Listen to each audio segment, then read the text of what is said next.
So hi, my name is Alexandra Nicolai. Alex is completely sufficient because everything else is just one of those, like in German we would say Zungenbrecher. I don't know what it's in English. This off. So testing, testing, testing. So I'm a senior product owner with Axel Springer Ideas Engineering. I've been with Ideas Engineering and now I'm with National Media and Tech. And this is a story about how we merged, why we merged, and what we are doing about innovation at Axel Springer. And it's just one of many stories. This is just one example of how Axel Springer is tackling innovation. But there are multiple stories to tell because we are such a big, well, not in comparison to Bosch, not in comparison to Siemens, I guess, but still with at least at the mothership, 16,000 people on board, it's still like a number. And I don't know anyone or enough people in the corporation yet. So this is just a journey that starts for me at this point concerning innovation. Also, I didn't learn it by heart, so I'm gonna look to the slides every now and then. And yeah, the first thing is this thing on? Can you actually hear me and see me? The Corona question, the COVID question. Yeah, so what do we do at Axel Springer? And no, I'm not following the brand guidelines, by the way. And doing the rebellious thing, just being the colors are the Axel Springer colors, but I'm not using them properly. So Ideas Engineering, the company that I started off with at Axel Springer, is a company that was, in the first place, it was two companies, Ideas Ventures and Ideas Engineering. They had the heads coming up with lots and lots of ideas, the product managers basically in one spot, and then they had the Ideas Engineering, all of the developers. So, and they split up those two competencies, you would say, in two different companies, and then eventually Ventures disappeared. I don't know why. I don't know the story behind that, to be honest, but I can tell you we've been, I started in 2017 at Ideas Engineering, and it's like the DNA is software development. We're building software for our brands. You might have come across Build or also René Axel Springer, which is also part of the bigger group, so Blick and so on. So we have tabloids, we have Welt, we have also e-commerce as in Idealo in Germany. We do have Politico over the pond. That's the latest acquisition that we made. And so we're very diverse in terms of brands and of ideas, of course. We have lots and lots of ideas that either are being presented to us throughout time, or that we come up with because we have ideas in our DNA. It's not just a name. So what's happening here? We are, yeah, like I said, we're trying to be the first point of contact for everyone who has actually technical questions. It's not that the brands do not have their software development teams. We're just one of those like rebellious type of development teams that would build anything, not just for this specific brand, like the product teams that you experience very often in your environment. So I'm going to build this specific thing forever and maintain it. But we come up with projects for the brands in case they cannot free the resources to do that on their own. So kind of a, you would say, an internal agency. We don't like that. We don't like being called like that, but that's just in a way also the truth. We're building products, we're building projects for the brands that belong to Axel Springer. So mainly B2B internally. Also, of course, customer facing in the sense of, in the end, a customer, a user is going to see it. But for us, the customers are our internal brands. Just to, like do the baseline so you know what we're talking about. Also, we enable organic growth of Axel Springer. So because we're using branding differently and because we're doing things differently than Axel Springer is doing it, we kind of attract talents that wouldn't initially go directly to the career site of Axel Springer and like hit the button and apply. So we're kind of also interesting to this kind of people, like developers who kind of want to explore what Axel Springer has to offer, but do not want to get stuck with one of the specific brands because they want variation also throughout their 9 to 5 job in a way. And we're constantly questioning. So why is this the right way to go? I know this is your user. I know this is your customer, but have you thought of this and that? So we're basically, what Silke was saying, breathing the design thinking thing, breathing the think differently approach, constantly asking, is this the right approach? Not always the favorable thing to do, but someone has to do it. And so this is kind of a very short timeline. 2014, Ideas Ventures and Ideas Engineering have been kind of invented, came to life, have been materialized. And up until 2020, we've did one thing for innovation that was very interesting and which kept me and brought me also to the company. We had this up until 2020, we had this thing 3 hours per week. 3 hours per week, every employee could sit down and think about ideas, no matter the role, no matter what, like their everyday job is, or what the project is, what they're tackling in their 9 to 5. I could sit down and think about things like, back then it was Magic Leap, and now it's called Metaverse, and they are trying to do different things about that. So everything that was really quirky that you couldn't, think of, or developers could sit down and think of, I would love to do this and that approach, or test this and that library and so on, things they also could do with their team. But if they prepped a little pitch around it, they would free themselves. And then people would sit down, prep a little pitch around it about the idea they had, and then they would free themselves for a week to just do that. Other companies have this Friday is the innovation day, or hackathons, or completely different things. We've been doing 3 hours per week, sit down, think about it, prep a pitch, come in front of your colleagues, get a go or a no-go, let's do it, let's prototype it, and then they would get basically as a benefit 1 week when they could sit down and prototype this idea, whatever it is, technology, an idea, a product, whatever, optimizing workflows, processes, everything. That worked out quite well. People were constantly inventing, constantly coming up with new ideas, presenting them in front of their peers, but we were like 40 people. Like at max, we were 40 people within this huge thing of Axel Springer. And so it was nice, but whenever we presented something to one of those other bigger companies, to the other brands, we had the non-invented here problem. What do you exactly know about how this and that brand is working? Why do you exactly know how to save Stepstone, or how to bring Stepstone to the next level, or whatever other company you can think of that is in a Springer portfolio? So because we were so small, even though we have branding and we have marketing and we do all of that, it's still too small in that sense, because the others are so much bigger than us.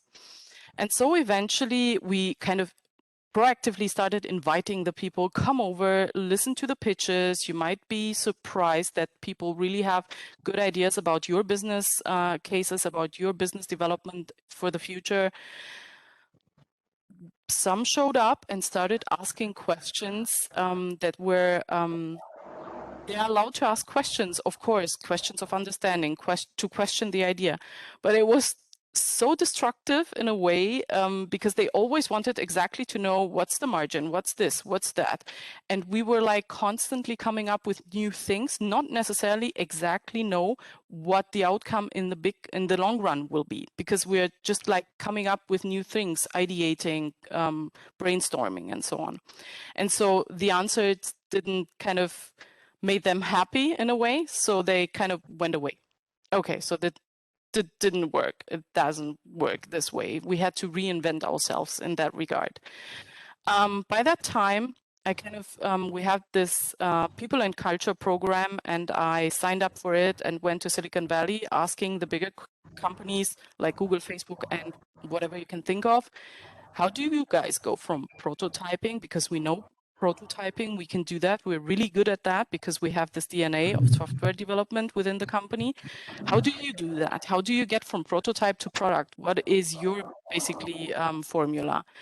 And then I sat down and I kind of came back with the idea of, let's see if we can take from here and from there and kind of reinvent it for ourselves. Meanwhile, in Berlin, people were sitting down and trying to reinvent this, what we called back then, Innovation Council, where people come and pitch their idea.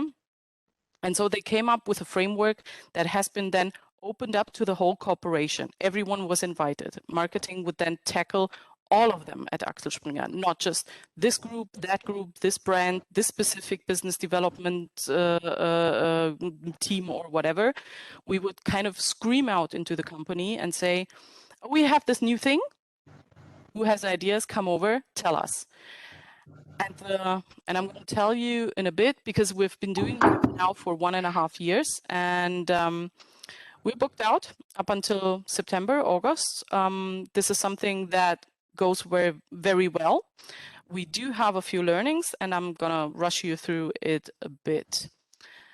And yeah, that's a number that I just came up with for the presentation, to be honest. This is not a real goal. This is just something that I thought of. I have to put a number in there. So 2025, I would love to have 80% of all the prototypes that we built so far into products, which seems huge if you will see what we do. Someone left so I was so boring, they left the talk. Oh, okay. Well. So no matter where they're coming from, which unit, which section, which company, and I have to divide, because sometimes it's sections. With one brand it's called unit, with the other one it's called team. Everyone can participate, and the whole goal of this thing is not just to foster innovation, but also to teach people to kind of stand in front of others and pitch their idea. It's not an easy thing to do. It's not as easy as putting it into a backlog, an idea that you put into a backlog and later on kind of discuss it. It's like you have to present in front of people. And that's a struggle for a lot of people that are not very outspoken. So how does that actually work, this framework that we came up with? I'm running around the company and asking people to have the guts actually to present their idea. So at welcome days, we have typical welcome days when new employees start. I'm going there and telling them that this is an initiative to kind of foster their ideas, and hopefully some of them will come over and tell me whenever they have an idea they want to pitch. I managed to get a few on board. They're hooked. They come over. I sit down with them and I prep this whole thing. And I'm going to show you how.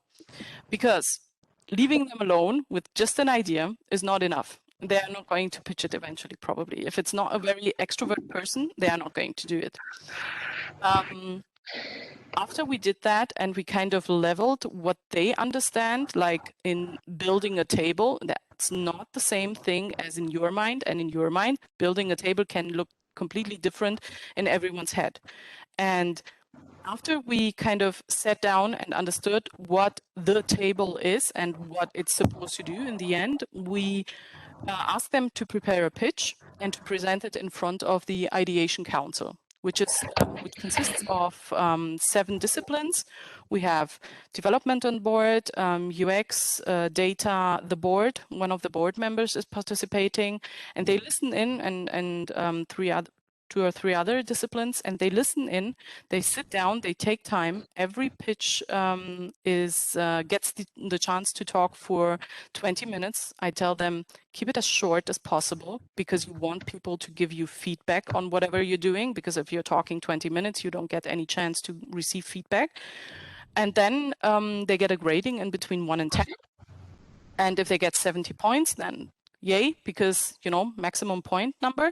And if they get lower and quite low, we start discussing about what's wrong with this idea. What do you know, what I don't know? The board member maybe knows about 5 initiatives that we don't know about. So this is why they don't go on board with this idea. But on the other hand, talking is a good thing. Let's talk about the idea.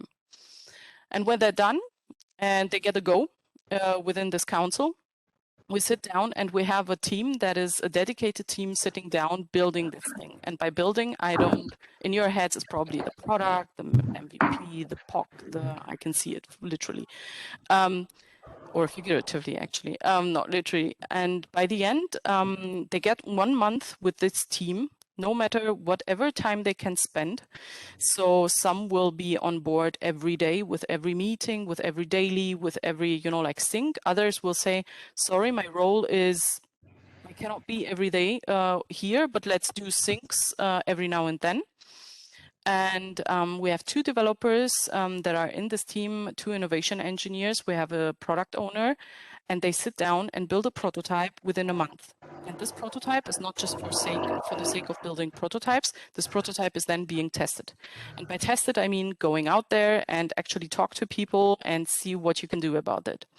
Why not just rapid prototyping? Our DNA is digital. Our DNA is software development. And so we're going to go and see what we can do about this product actually in the future. What information can you gain? If you talk about the blockchain and you just build the blocks like with Lego, it's sometimes not enough to understand what it actually can do and what the repercussions are when you start doing blockchain. So sometimes you have to sit down, integrate the ledger, understand what the dependencies are. So software development, prototyping, not just, like the paper prototyping, because it's in our DNA. And because it's initiative that we want to actually to educate people within the corporation, it's also those seats on the left and the right are spare seats, we call them. We want people from the brand that is going then to benefit from this idea, whomever this is, to bring one person along at least and let them sit down and have them as early as possible in the process. And we call them spare seats.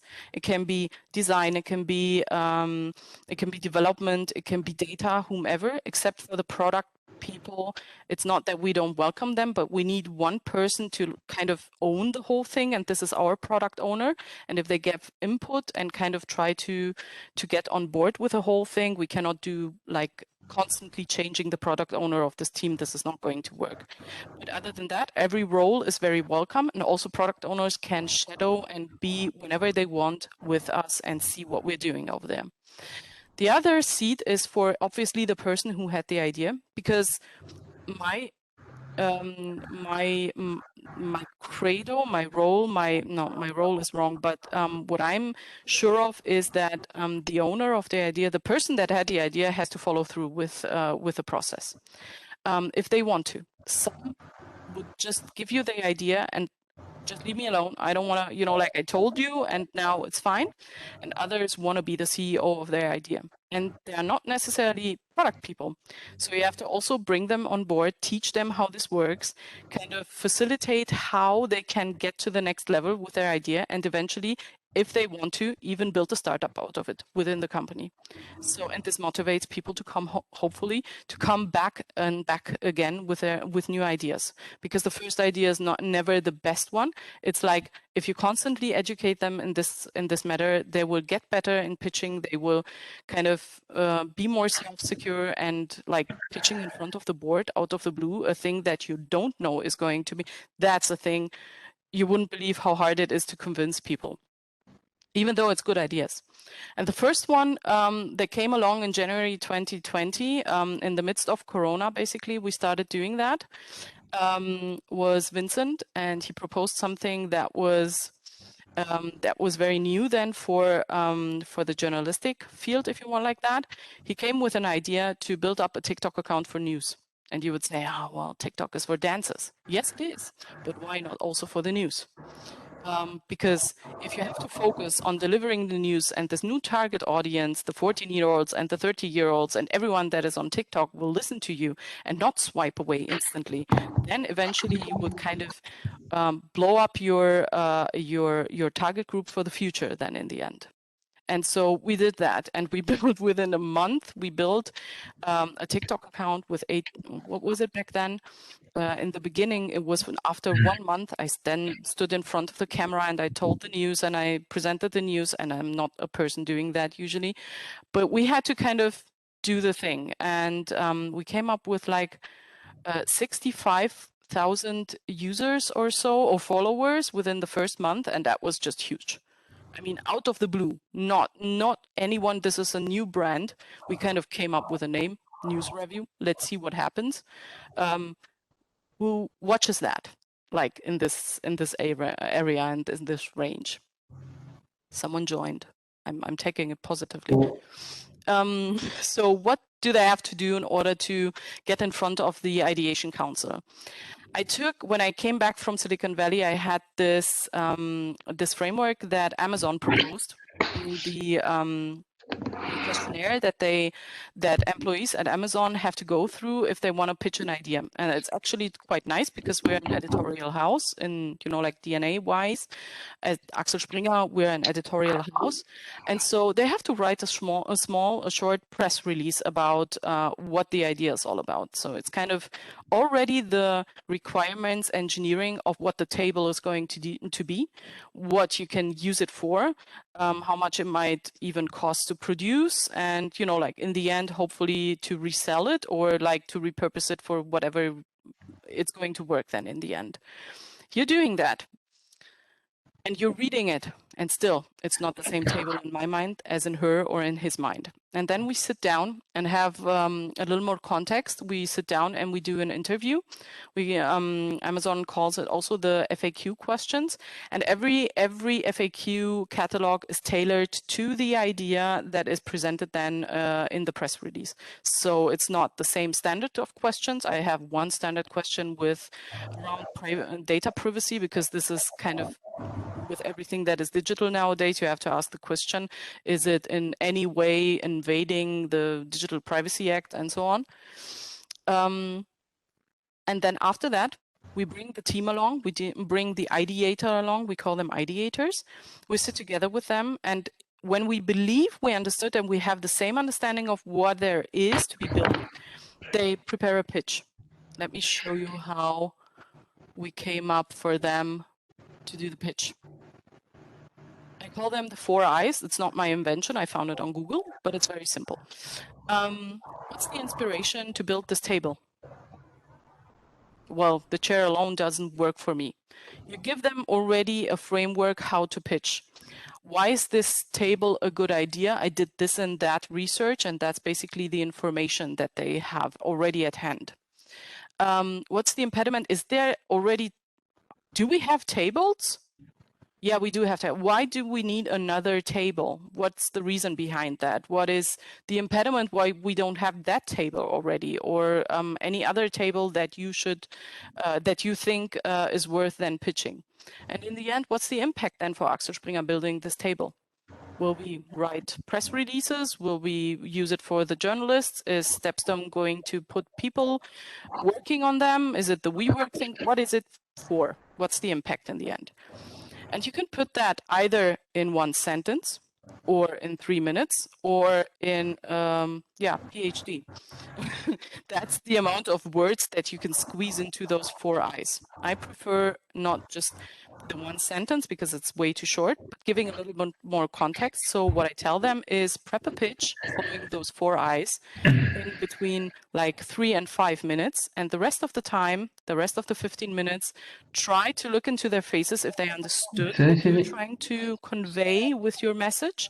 And if not, and they rate you very low, so the judges rate you very low, start discussing. Not just defending, start discussing why the table is a good idea. And this gives you the opportunity. If you talk 20 minutes through your idea, you will never kind of get the looks and understand whether people kind of, understood your idea.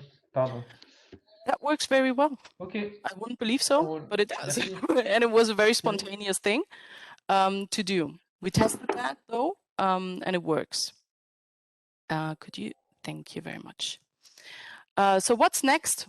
We sit down, we build those prototypes, and it's like it says in there, we're prepping the next prototype, we're finding a way to test it. It's not that easy, because after you build that table, you have to kind of come up with, not after, so before you start building that table, you have to have the hypothesis, what you want to achieve with it, how you're going to get the most value out of the information after building this prototype, this table.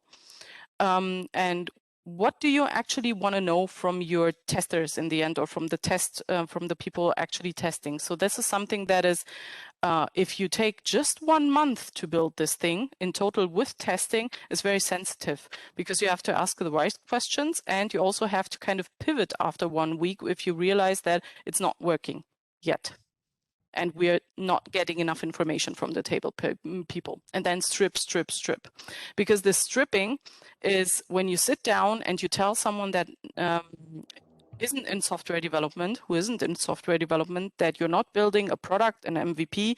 The prototype is something that is probably going out the window after we're done with it, because the information and the value is what we learned from the prototype, not the prototype itself. You're not going to launch that afterwards. It's very uncommon to launch the prototype afterwards.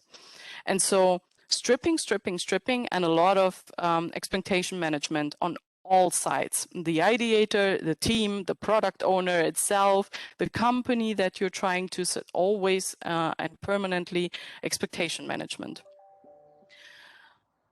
One issue that we have is business development, of course, because you have that prototype and you're trying to understand how the market is working. And we still have this thing where the brands will then tell us, yeah, but this is not the strategic direction that we're going to follow up with within the next 5 to 10 years.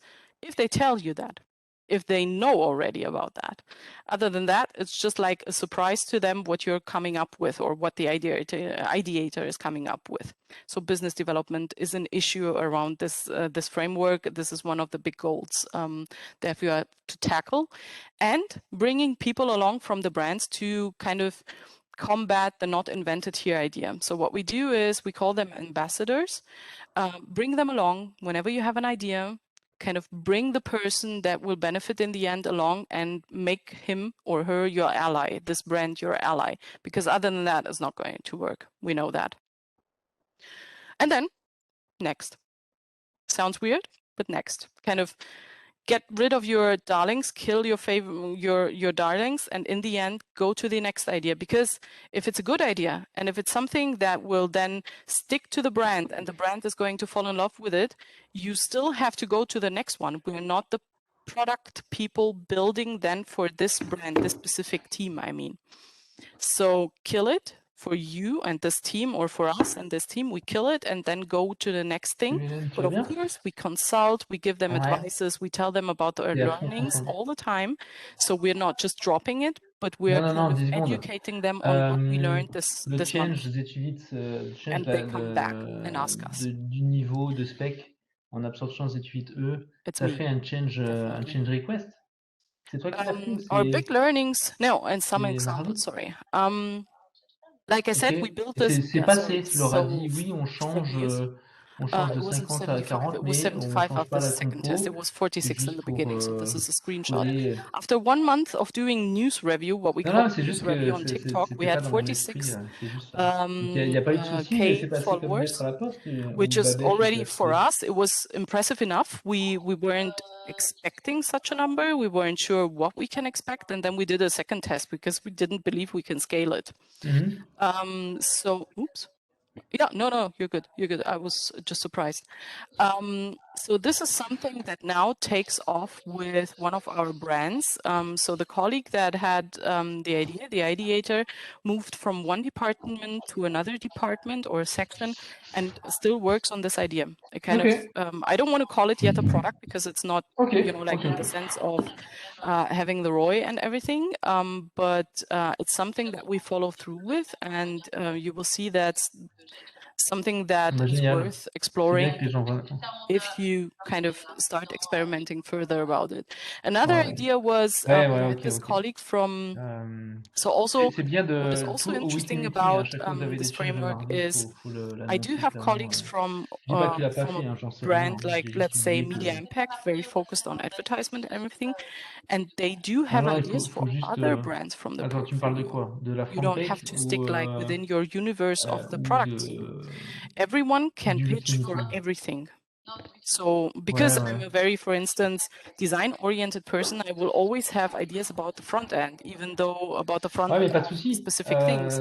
But this might not be the work area, the area that I work in. So why not give them a framework where they can pitch ideas that don't even fit their 9-to-5 jobs? Because this is how you kind of leverage then what they have in their brains, other than just asking them to stick within their product teams, for instance. This colleague with the pinkish Friedrichshain-Kreuzberg thing is a colleague from Zurich, from France, and he had we did an ideation round and we talked about it, and we kind of came up with a prototype. If you want to move from, let's say, Berlin to Zurich, and I don't know anything about Zurich other than the Crown Plaza, I would then still I would go to this application and start putting in what my preferably way of life like. I like dogs, so I have a dog, so I have to walk around with a dog, so I would search for a neighborhood that is quite dog friendly and so on.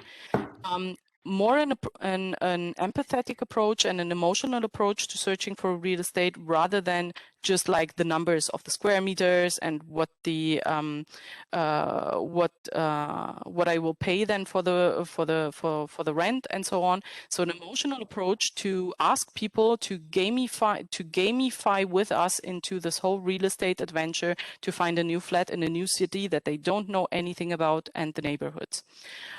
Took off very nicely with one of our real estate brands. They are trying something different, something similar, but they didn't take this prototype specifically. They are tailoring it already to their needs within their brand. So they are doing something similar, but not exactly that. That's already a success story for us, because they don't have to take the design, they don't have to take the UI, they just have to understand that the idea is a good idea. And whatever they choose then to implement in the end is up to them. They are the experts in their field. The other one up there is a little bit sketchy to see. A colleague from UK had an idea. He's with A1, and he had an idea for one of the e-commerce brands that we had or have. Why not? Why not ask them to propose ideas that are not within their 9-to-5? Because otherwise, you know, like this idea wouldn't have been implemented then in the end. They are doing it. He is with A1, and he proposed something for basically Idealo and Ladenzeile, two of the brands. And they are doing it right now. Ladenzeile is implementing a variation of it. Why not? Could you? Thank you. Either I'm losing so many people, or so many people are coming on board. The learnings. People will always tell us that they don't have the time to pitch in. And by pitching, I don't mean the literal pitching, but to sit in during this month to participate, or to even take the time to prep a pitch, or take the time to talk to us. Everyone is busy trying to fulfill their 9-to-5, and they are just afraid to leave that for a bit. So it's a lot of a cultural change to make them understand that it's a good thing they are doing, and actually management is okay with that. But still, they're afraid to take time off. And by time off, I mean, I have a schedule where I ask them like for 15 minutes to sit with me. If they don't have 15 minutes, it's like insane. What do you do then if not talking 15 minutes about your own idea that might bring impact then to the company in the future? Take the time to talk about it. So this is an issue, and I had that measured. I had 50% of the dropouts within the process were time related. They were telling me I don't have the time. And those are ideas that will never be implemented because people don't talk about it. Eventually, you manage to kind of convince them. But since I want them to present the idea and not me taking over the idea and presenting it to the board and to everyone else, it's kind of, because otherwise I'm kind of hiding the problem that people feel like they don't get the time and they don't have the time, which is not true. Everyone is on board with that. Just the singular person, the individual, is just afraid of that. And that's an issue. We have to kind of coach them into, it's okay to do that. It's okay to take the time to do that. Roadmaps. Whatever you have as a brand, as a roadmap, and if one of the ideas is not fitting the roadmap, it's close to impossible to get it in there. Because why? A company that preps the roadmap for a long time in advance, like they know the strategy for the next 5 years, and they don't kind of free time for side projects, or as it called initiatives, for instance, I think it's called with you, then you will constantly, because the KPIs are to kind of perform, get more users on board, more money, more this, more that, the struggle. But you also need time on the side to do those kind of things, to take on a project that might be the next thing that you haven't had in mind because it's coming from a completely different corner. From a completely different individual that you never met before. And yes, we're putting a lot of effort into analyzing this thing. It's not going to be complete, like just like build a table. We're giving more input and more context into that. But if you don't free a little bit in the roadmap so that one of the product teams can take over this idea and make a product out of it, then you're not doing innovation at all. It's just talking about it. Knowledge, we're sharing the knowledge about it. So every time that we finish a prototype and that we have colleagues kind of drop out of the process and, you know, like do their 9 till 5 after that or not, because it was very successful, we are running around the corporation and telling them how that worked out. Was it a good experience? Was it a bad experience? And it's not just me. I'm encouraging the colleagues that also pitched in front of this ideation council to, so I invite them together to come with me then to events and then tell the story. And it's not, you know, like from me telling that it was just a magnificent experience, because sometimes it isn't. If it doesn't work out and you're very disappointed, you also have to talk about that. Eventually, the next time he or she will have more courage to pitch the next idea and so on, and hopefully it's going to get then a positive experience in the future. But if you don't talk about it, again, it's dead. And also repeat. We want to repeat the success then with the brands, because just because we are used to building prototypes and we're very skilled at that, it might not take off with the brands instantly. With one brand, maybe. But you could scale that if you have in the portfolio, let's say a car manufacturer who has a lot of brands, car brands in the car industry, they could scale it then to other brands as well if it works for one. So why not repeat and try to repeat the success? It doesn't mean that it is 100% the same DNA as before, but you know, take it on, try, see, sleeve it up, skin it up in a different color, and it might work. We don't know that, but we have to try. 4 people doing that. So Sebastian is the product owner of the team, of the development team, and the development team is 2 people. The invest at this point of fostering innovation and educating our colleagues is not as high as you would expect. So this is what we do. This is our 9 till 5, and we're happy to do it, and it's really fun, I have to say. It's also, what was the word? I haven't heard it in a long time, cumbersome to do, and we find lots of windmills along the way, but it's still the best job I ever had aside from GameStop.